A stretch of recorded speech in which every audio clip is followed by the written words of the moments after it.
Natural hero Nani తండ్రి అయ్యాడు. ఉగాది పర్వదినం రోజున నాని ఇంట బుల్లి నాని అడుగుపెట్టాడు. దాంతో నాని ఇంట్లో 2 పండుగలు ఒకేసారి రావడంతో నాని కుటుంబం సంతోషంలో మునిగిపోయింది. అసలే వరుస విజయాలు సాధిస్తూ ఓవైపు డబల్ హ్యాట్రిక్ అందుకున్నాడు నాని. మరోవైపు కెరీర్ మంచి రేంజ్లో దూసుకుపోతున్న టైంలో పండంటి మగబిడ్డకు నాని తండ్రి కావడంతో నాని సంతోషానికి ఇప్పుడు అవధులు లేకుండా పోయాయి. అంజనాతో నానికి ఫేస్బుక్లోనే పరిచయం అయింది.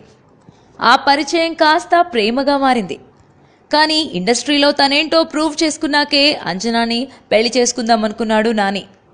అనుకున్నట్టుగానే మెల్లిగా ఫామ్లోకి వచ్చేశాడు. ఆ తర్వాత ఒక్కో అడుగు వేస్తూ తనకి తగ్గట్టుగా జాగ్రత్తగా కథల్ని ఎంచుకొని తనదైన స్టైల్లో ఇండస్ట్రీలో ముద్ర వేసుకున్నాడు. ఇక ఆ తర్వాత 2012లో అంజనాని పెళ్లి చేసుకున్నాడు నాని.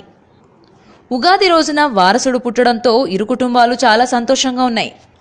ఈ మధ్యే నేను లోకల్ సినిమాతో మరో హిట్ అందుకున్నాడు నాని. ప్రస్తుతం నాని నటించిన నిన్ను కోరి సినిమా రిలీజ్కి రెడీగా ఉంది.